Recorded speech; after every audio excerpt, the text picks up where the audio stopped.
Simon once went back in time to destroy Thanksgiving by making the Native Americans fight the Pilgrims before Thanksgiving can happen. He does this because he needs to stop the Thanksgiving Day Parade. Yes, that's seriously the only reason he wants to destroy a major holiday. Because he needed to cross the street. He had 3 tanks, 3 planes, and 12 soldiers. He made a machine disguised as a crosswalk pole thing. It had 2 buttons on it. If one was pushed, it would cause an air raid siren, and people would panic and run in their homes because they would think there was a war. And if he pressed the other button, it would lock every door in the city. And he figured since the people would be locked in their homes and all the buildings and stuff, this would somehow make him the leader of the town. Yeah, I don't really get that.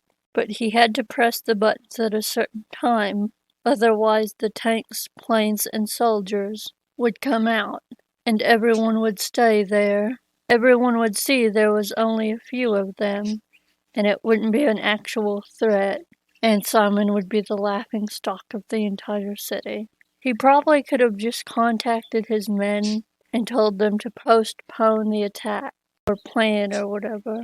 But of course this doesn't occur to him. I want to talk about the time travel device. It's a bomb, a time bomb, which sounds like something that destroys time instead of letting you travel through it. It's an actual bomb that explodes after it sends you through time. This, of course, is a very huge flaw in the design, because it means you have to have another one with you. Get back to your normal time. So if the one you bring through time with you gets lost, stolen, or damaged, you're stuck there forever. Unless you happen to be in the future where they already invented time travel and everyone can use it.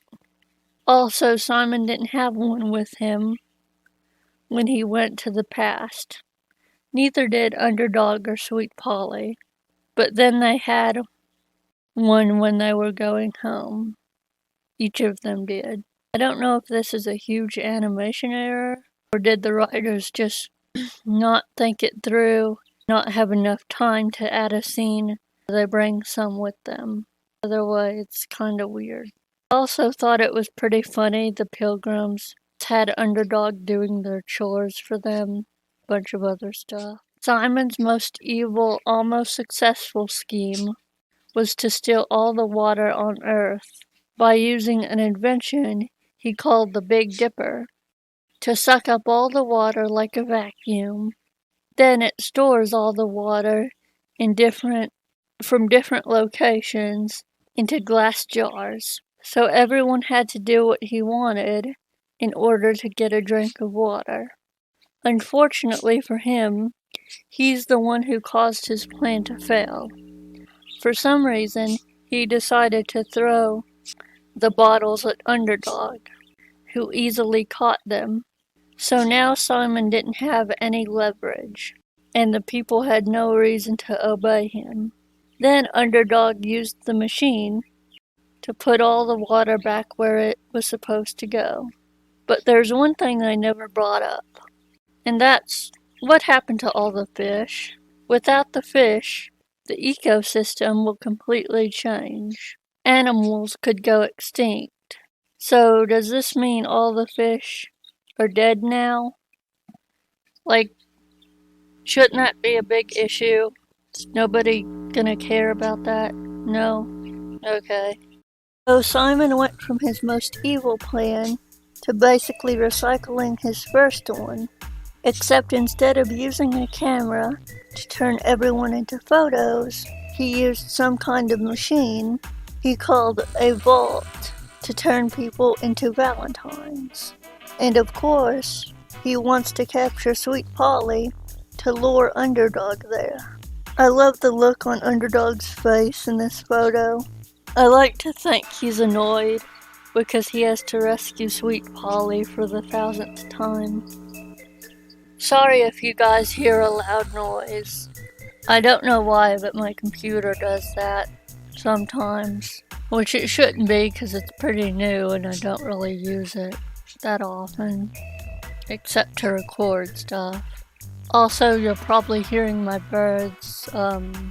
Yeah, I can't get them to stop making noises. So anyway, Underdog of course goes to rescue her.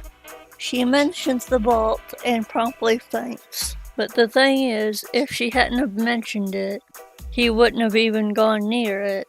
It doesn't matter though, because he gets turned into a Valentine and easily breaks free after Polly gives him his ex machina. His peel, and Simon gets turned into a Valentine. Be my Valentine. He once created a gang of all of Underdog's villains from Earth, not including Tap Tap. This could have been interesting, but it was just like every other episode. Sweet Polly and Underdog get caught, this time in a giant vacuum cleaner that's filling with water, and Sweet Polly helps him take his peel. Then he gets his powers and beats up the villains. The final episode of the Underdog show, Simon creates a phony booth, fake photo booths, fake phone booths, which Shoeshine always uses to turn into Underdog. When people walk into the phony booth, they become mind controlled. Well, of course, Underdog is under Simon's control too. It doesn't last long, because after Simon orders Underdog to destroy Sweet Polly, he is able to fight the effects of the mind control because he doesn't want to hurt her. It wore off. Surprisingly, that wasn't solved by his pill. It was pretty disappointing for a final episode, honestly, because it was exactly the same as all the others. You've destroyed the machine and freed all the people from Simon's power. Yes, I am a hero, the whole world knows. So it's hip, hip, hip, and away I go. And so Underdog, true to his principles, had won over Simon's evil machinery.